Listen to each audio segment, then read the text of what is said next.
notre Dieu soit avec vous, soyez bénis. Vous tous qui nous suivez sur Lumière du Monde, télévision, prions Dieu.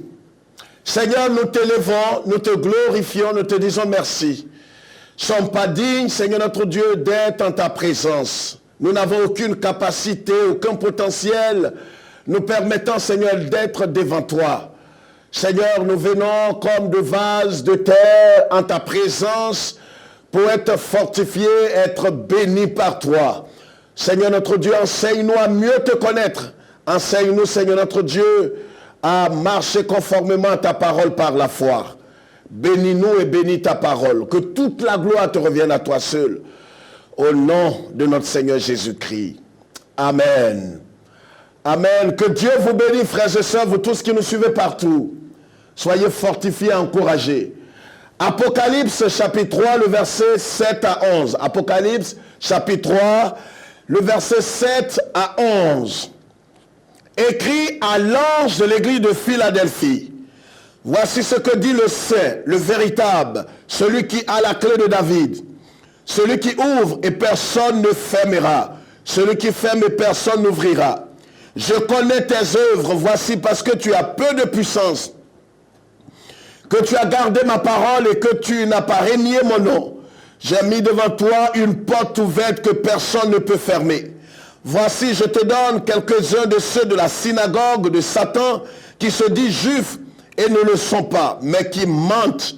Voici, je les ferai venir se prosterner à tes pieds et reconnaître que je t'ai aimé. Parce que tu as gardé la parole de la persévérance en moi. Je te garderai aussi à l'heure de la tentation qui va venir sur le monde entier pour éprouver les habitants de la terre. Je viens bientôt. Retiens ce que tu as, afin que personne ne prenne ta couronne. Amen. Bien-aimés, voici une parole très forte que nous donne le Seigneur, notre Seigneur, le Seigneur Jésus-Christ.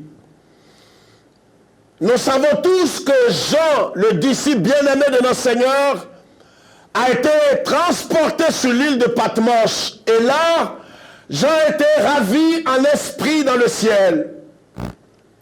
Et le Seigneur notre Dieu a donné une parole ferme à Jean. Il a donné des recommandations fermes à Jean. Il a dit à Jean, écris à toutes ces 7 églises. Et l'avant-dernière église était l'église de Philadelphie. Chaque église caractérisait quelque chose de spécifique. Mais l'église de Philadelphie était l'église modèle, l'église exemplaire, l'église qui est véritablement une église que le Seigneur attend de toutes ses forces. Une église modèle, une église importante, une église qui est sans tâche, une église qui est sans ride, une église qui marche conformément à la parole du Seigneur. Le Seigneur ne parle pas là d'une dénomination. Faites très attention. Le Seigneur parle ici d'un ensemble de croyants qui a réellement reçu la parole de Dieu, le message de la croix, qui a décidé de marcher par la foi, qui a décidé de marcher pas par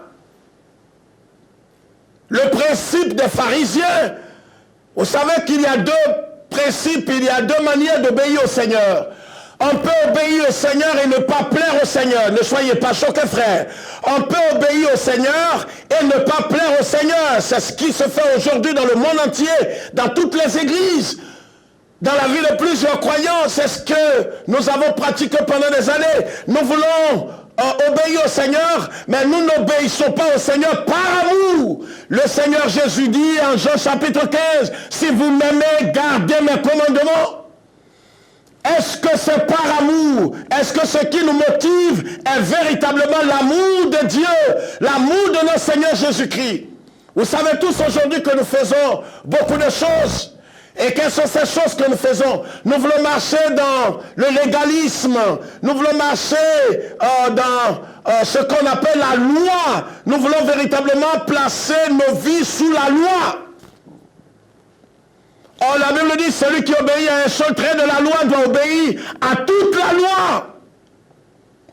Si vous vous placez sous la loi, vous vous placez automatiquement sous la malédiction.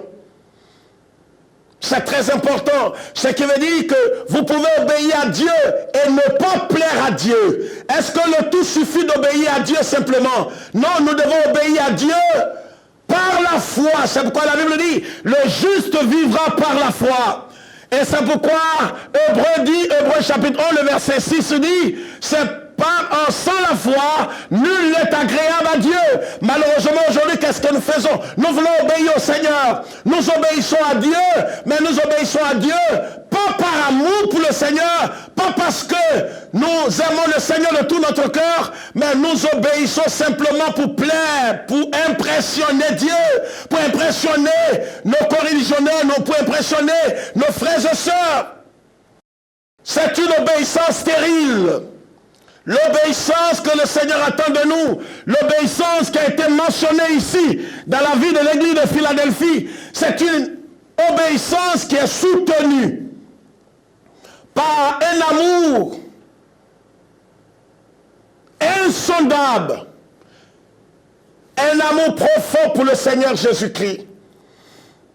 On n'obéit pas parce que nous voulons, nous craignons l'enfer, nous craignons ceci ou cela, nous craignons. Voyez aujourd'hui ce qui se passe dans l'église. Une femme peut se lever et porter le voile tout simplement par quoi? Elle obéit au principe de son église. Simplement par quoi? Par crainte des hommes. Pour ne pas choquer les hommes, pour ne pas choquer sa communauté, pour ne pas choquer ses frères et sœurs. Mais ce n'est pas de l'obéissance que le Seigneur attend de nous. Ce que le Seigneur attend de nous, j'ai reçu la parole de Dieu dans mon cœur. J'ai été convaincu de la parole de Dieu. Le Saint-Esprit a parlé à mon cœur. Et par amour pour le Seigneur Jésus-Christ, j'obéis. Je place le foulard sur ma tête pour prier en tant que femme. Pas parce que simplement les hommes ont parlé. Pas par peur des hommes. Ce sera du pharisaïsme. Ce sera du légalisme. Ce sera me placer sous la loi ou sous la malédiction.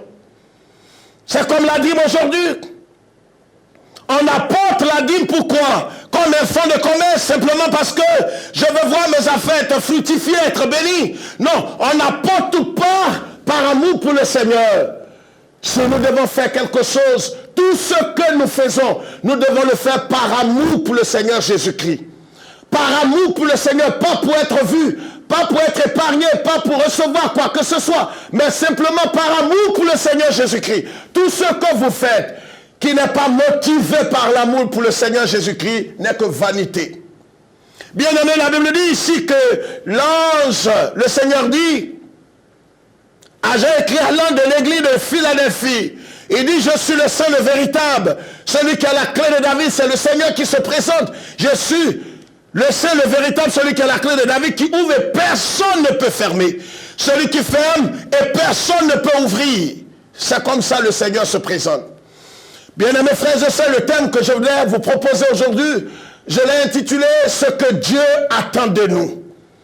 Ce que le Seigneur Dieu attend de nous. Qu'est-ce que le Seigneur attend de nous?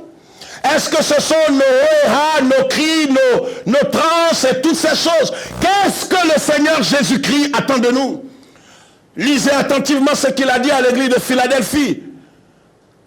Il dit ici, celui qui ouvre et personne ne peut fermer, celui qui ferme et personne ne peut ouvrir. Il dit au verset 8, je connais tes œuvres. Voici parce que tu as peu de puissance et que tu as gardé ma parole, tu n'as pas renié mon nom, j'ai mis devant toi une porte ouverte. Malheureusement aujourd'hui nous prenons la dernière phrase, le dernier bout de phrase de ce verset en disant une porte est ouverte devant moi. Mais qu'est-ce que le Seigneur a dit avant de dire j'ai mis une porte ouverte devant toi? Qu'est-ce que le Seigneur attend de nous? Bien-aimés frères et sœurs, qu'est-ce que le Seigneur, notre Seigneur, le Seigneur Jésus-Christ, notre grand Dieu, attend de nous? Qu'est-ce qu'il attend de nous? Est-ce qu'il attend des hauts et des bas, des cris, et ceci et cela, emmagasiner ceci, emmagasiner cela, sauter un esprit, avoir un réseau, avoir une méga church? Rien contre toutes ces choses. Mais qu'est-ce que le Seigneur attend véritablement de nous? C'est ce qu'il a dit ici à l'église de Philadelphie, l'église modèle, l'église qui est une église exemplaire. Le Seigneur dit, je connais tes œuvres, voici parce que tu as peu de puissance et que tu as gardé ma parole. C'est la première chose, frère. Ce que le Seigneur attend de nous, ce ne sont pas ces choses des dernières heures, des derniers temps, toutes sortes de syncrétisme dans l'église. Le Seigneur n'attend pas que tu sois vachement riche. C'est pas ce que le Seigneur attend. C'est pas ce qui impressionne Dieu. Le Seigneur, ce qu'il attend de toi, il dit à l'église de Philadelphie, ce que j'ai apprécié chez toi, c'est que tu as gardé ma parole. Mais comment est-ce qu'on peut garder la parole si on ne l'a pas reçue? Qu'est-ce que nous avons reçu aujourd'hui? La Bible dit en Romains chapitre 10, la foi vient de ce qu'on entend, et ce qu'on entend vient de la parole de Christ. Ce qu'on entend vient de la parole de Christ. Qu'est-ce que nous avons reçu, frères et sœurs? Nous avons reçu pas mal de choses. Bien aimé, la Bible dit dans Éphésiens chapitre 1, le verset 3, que nous avons été bénis de toutes les bénédictions en Christ. Malheureusement aujourd'hui, un autre évangile depuis plus de 50 ans a amené plusieurs à poursuivre des choses éphémères, des choses sensationnelles, des choses terrestres. Exclusivement cela, on a fait miroiter à travers ce nouveau évangile ceux qui veulent rendre tout le monde riche par tous les moyens. Les rendeurs, qu'on peut les appeler les rendeurs de riches, ou ceux qu'on peut appeler aussi abusivement, ou autrement, ceux qui font des riches, ou ceux qui font des rois, les faiseurs de riches, les faiseurs de rois. C'est un autre évangile. C'est un autre évangile. Ce que le Seigneur attend de nous. Bien aimé, qu'est-ce que nous avons que nous n'avons pas reçu? L'apôtre Paul parlant aux Éphésiens dit, vous avez été bénis par le Seigneur. Mais apparemment aujourd'hui, qu'est-ce que nous recherchons? Nous sommes à la recherche des choses éphémères, des choses immorales, des choses sensationnelles, des choses terrestres. Nous sommes à la poursuite effrénée de ces choses. Et c'est ce qui a amené plusieurs croyants, même évangéliques et protestants, à sortir du chemin étroit, à sortir du message de la croix, de l'œuvre achevée de Christ. Saint Paul dit, si je dois me glorifier, je ne dois pas et je ne peux pas me glorifier de ce que j'ai. Je me glorifierai de la croix de Christ. Aujourd'hui, on a ôté, vous le savez autant que moi, qu'on a ôté la croix, véritablement, de l'évangile. On ne veut pas entendre parler de souffrance, d'épreuves, de difficultés, de mourir à soi, de renoncer à soi. On ne veut pas entendre parler de la mort de la chair. Nous voulons tout posséder, posséder le monde. Or, l'apôtre Paul dit, j'ai été crucifié avec Christ, et le monde même a été crucifié pour moi, et j'ai été crucifié pour le monde. Pour le monde, je suis déjà mort. Le monde aussi est mort pour moi. En d'autres termes, qu'est-ce que nous recherchons et qu'est-ce que le Seigneur attend de nous? Pourquoi nous sommes à la poursuite du vent? Bien-aimés frères et sœurs, ressaisissons-nous. Qu'est-ce que Dieu attend de nous? Voilà ce qu'il dit à l'église de Philadelphie. Tu as peu de puissance. Tu as peu de puissance. L'église avait une couronne. L'église était couronnée. Vous avez vu au verset 11. Il dit, garde ce que tu as. Garde ce que tu as. Alléluia.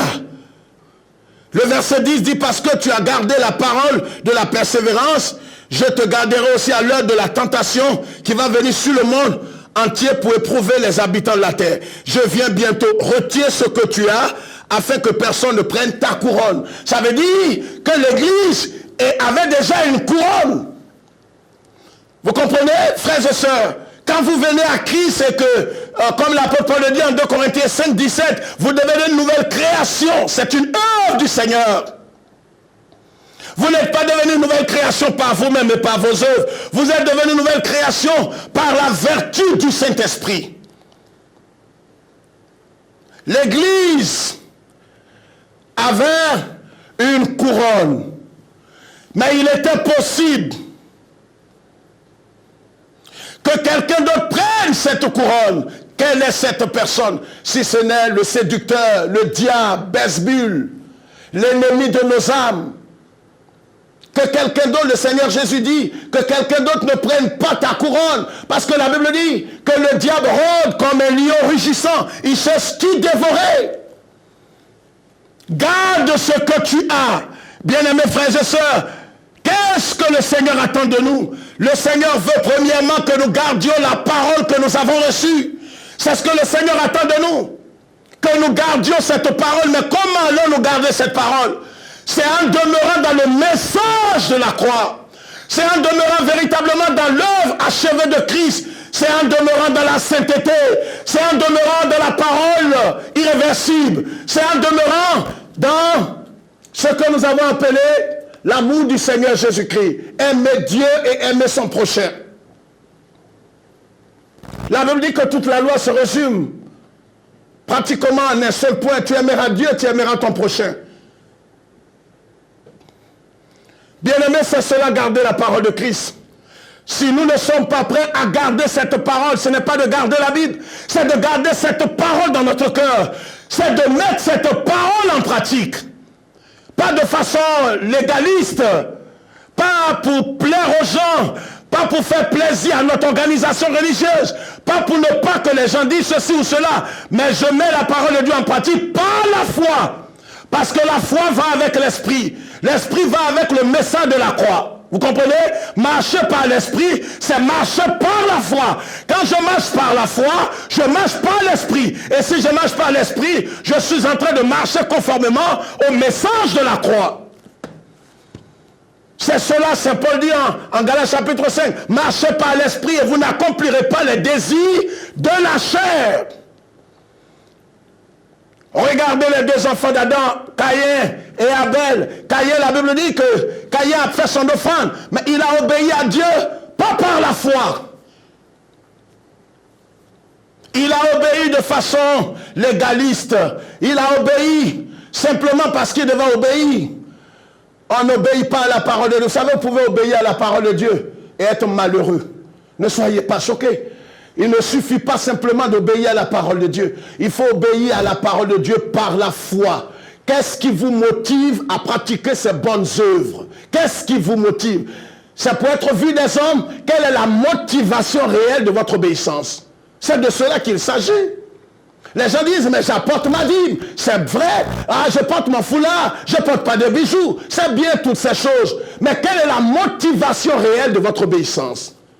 C'est de cela qu'il s'agit, frères et sœurs. On n'obéit pas pour obéir. Caïn avait apporté une offrande, mais Dieu a rejeté. Pourquoi?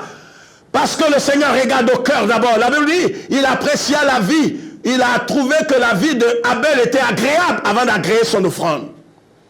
Bien aimé, ce que le Seigneur attend de nous est que nous demeurions et nous gardions sa parole.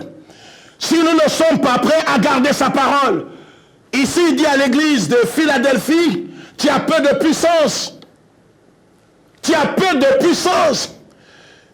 Mais l'église avait peu de puissance aux yeux du monde. Vous comprenez?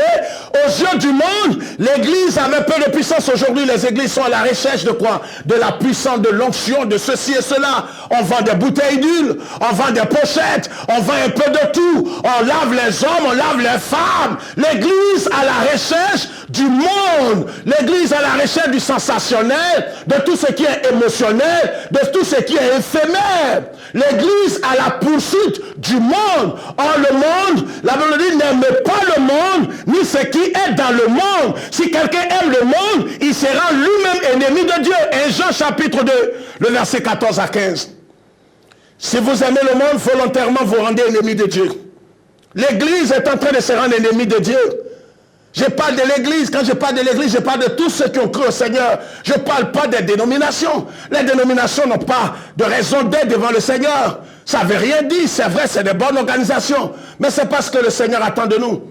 Ce que le Seigneur attend de nous est que nous gardions sa parole. Dans la sainteté, dans l'amour, dans la pureté, dans l'intégrité. Où en êtes-vous aujourd'hui? Êtes-vous, vous aussi, comme les Galates, vous qui avez commencé par la foi, par l'esprit, vous êtes tombé aussi à la poursuite du vent, du sensationnel, du richicisme. Je vais devenir riche par tous les moyens.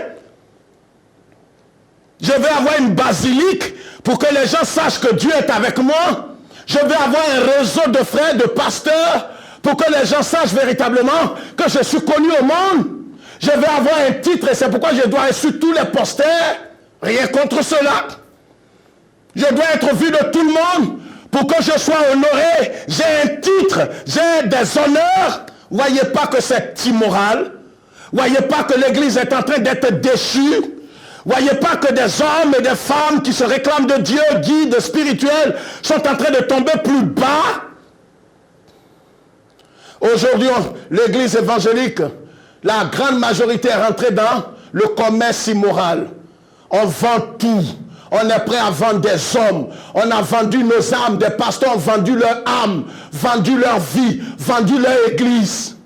Certains sont prêts à sacrifier leur propre fils ou leur femme physiquement pour avoir de l'argent. Frère, l'église est arrivée à un tournant décisif. L'église va mal et très mal. Ayons l'humilité de le dire. L'église évangélique va très mal.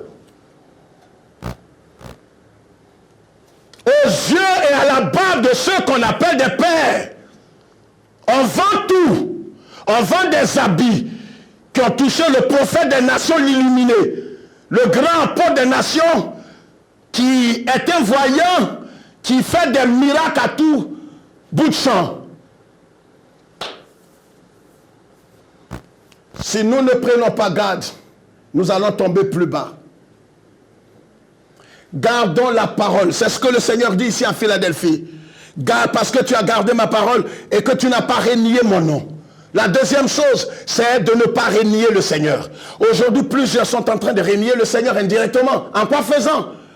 On renie le Seigneur, on est prêt à se compromettre. Les gens disent, mais si tu ne viens pas avec nous, tu ne seras pas connu, tu ne seras pas riche. Vous n'avez pas besoin d'être connu.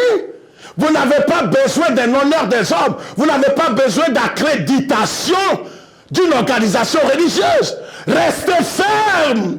Restez dans la saine doctrine. Même si vous n'êtes pas connu, le Seigneur vous connaît. Si vous n'êtes pas connu, le Seigneur vous connaît. Et c'est pourquoi je veux saluer tous nos frères et sœurs qui nous suivent au Mali. Certains nous suivent en Mauritanie.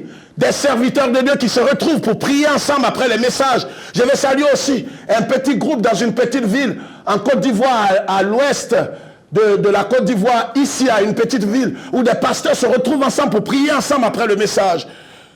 Saluer des frères à Lumumbashi au Cad, saluer des frères aussi au Gabon et en Centrafrique, et tous ces hommes qui nous appellent après les messages. Soyez encouragés.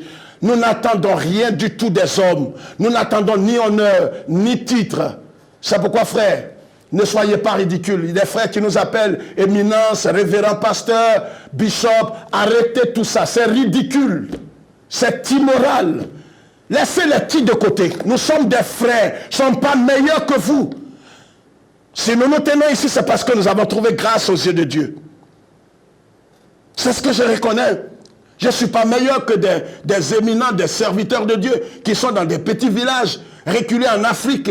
Et je salue nos frères aussi qui nous suivent en France. Nous ne sommes pas meilleurs que vous, mais simplement parce que nous avons trouvé grâce aux yeux de Dieu. Gardez la parole du Seigneur.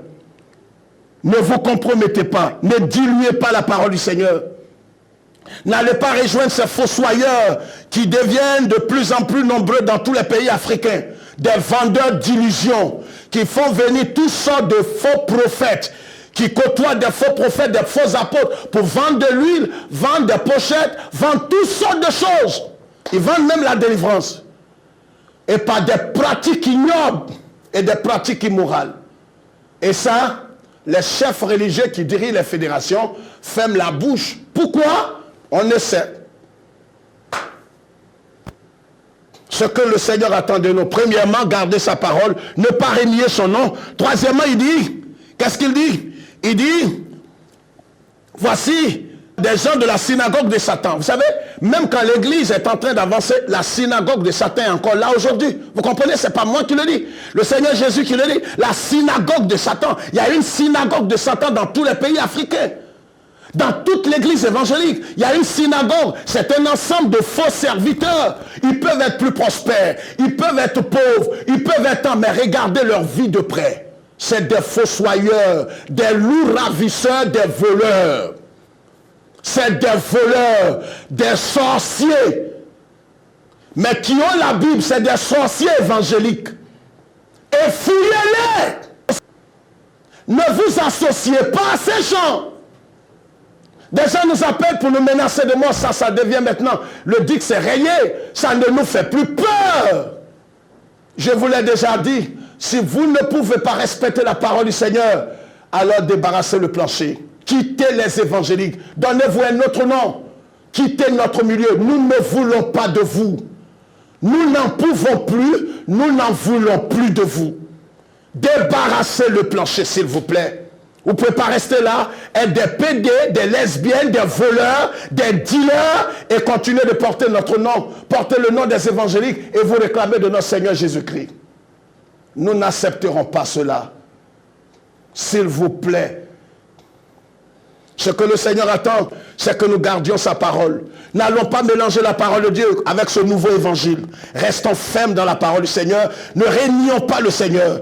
N'allez pas vendre votre âme pour le nouveau évangile qui voudrait que vous deveniez riche par tous les moyens. Ayez une grande église, même si vous devez sacrifier votre vie, sacrifier votre âme.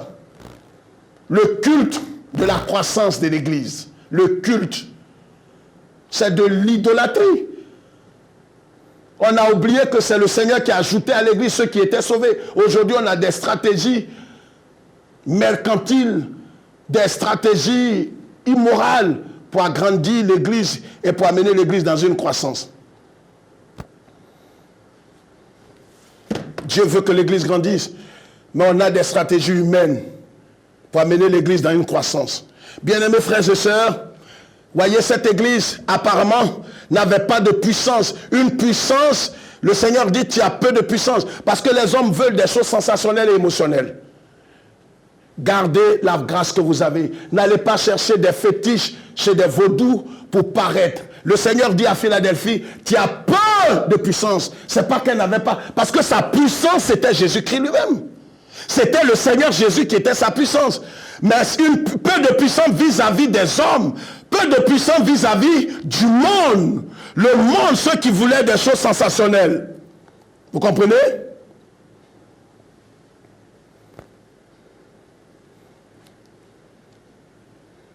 Qui voulaient des choses sensationnelles et émotionnelles. Qui aspirent à l'apparence. À l'apparence. Ceux qui aspirent à l'apparence, qui recherchent l'apparence. C'est ça le vrai problème. Bien-aimé, ce que le Seigneur attend de nous, et il a dit, pour terminer au verset 10, tu as gardé la parole de la persévérance. Je te garderai. Le Seigneur gardera ceux, pas ceux qui ont été baptisés en langue, qui prophétisent. Nous sommes tous baptisés dans le Saint-Esprit, nous parlons en langue. Nous avons été baptisés d'eau. Nous sommes des pentecôtisants. Vous comprenez ce que je dis? Mais ceux dont le Seigneur parle ici, parle de ceux qui ont gardé la parole de la persévérance.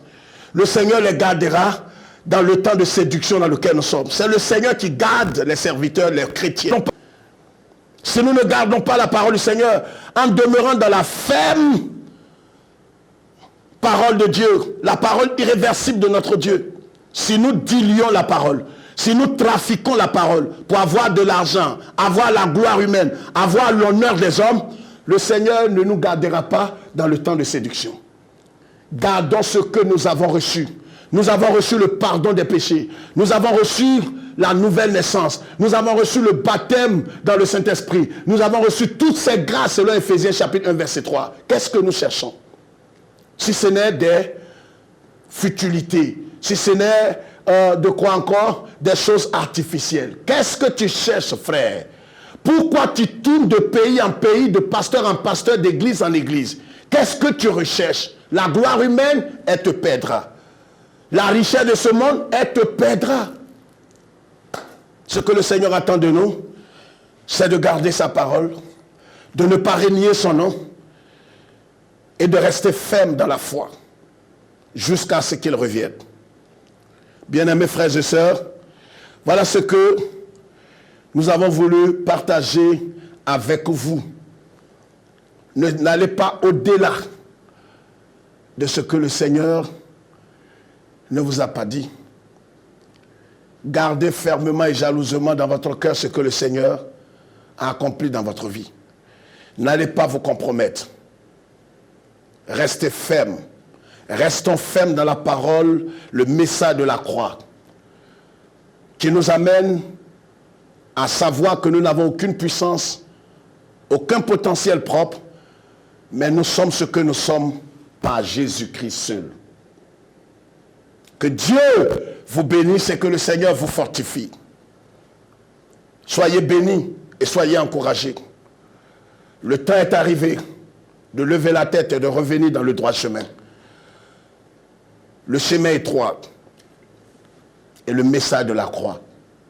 Il n'y a pas d'autre alternative, pas d'autre voie. Vous allez détruire votre avenir si vous cherchez un autre évangile. Même si vous devez rester seul, restez seul. Même si vous ne devez pas manger pour le Seigneur, restez ainsi. Vous savez, en Marc chapitre 10, verset 21, qu'est-ce que le Seigneur a dit? Le Seigneur a dit à ce jeune homme qui était venu, débarrasse-toi de ce que tu as. Mais à l'église de Philadelphie, il dit, garde ce que tu as. Pourquoi il dit au jeune homme, débarrasse-toi de ce que tu as? Son cœur était attaché à quoi? À l'argent. Son cœur était attaché au matériel. Le matériel n'était pas mauvais. L'argent n'est pas mauvais. Mais son cœur était attaché à l'amour du matériel. Et c'était son seul obstacle. Le seul obstacle au salut, c'était l'amour du monde, l'amour du matériel qui avait lié son cœur. Est-ce qu'il y a des choses dont tu dois te débarrasser? Débarrasse-toi de toutes ces choses. Peu importe ce que les gens diront. Débarrasse-toi de ces choses et garde la parole de Dieu. Garde son nom. Garde l'intégrité. Garde la fidélité. Peu importe. Nous recevons des centaines de milliers de coups de fil. Les gens nous disent, personnellement à moi, tu resteras tel. Tu ne vas pas avoir des membres d'église. Tu ne vas pas être riche. Je m'en fiche éperdument. Je sais ce que le Seigneur m'a dit. Je vais rester dans le droit chemin. Je vais rester dans le chemin, le message de la croix. Je vais rester là, dans l'intégrité, dans l'honnêteté, dans l'amour de notre Seigneur Jésus-Christ. Nous vous aimons. C'est pourquoi nous partageons ce message avec vous. Que Dieu vous bénisse, que le Seigneur soit avec vous. Et si vous n'avez pas encore reçu Jésus, recevez-le aujourd'hui. Et demeurez ferme dans la parole de Dieu. Ne vous compliquez pas la vie. Restez dans la simplicité de l'évangile. Que Dieu vous bénisse. Que Dieu se souvienne de Jérusalem. Shalom.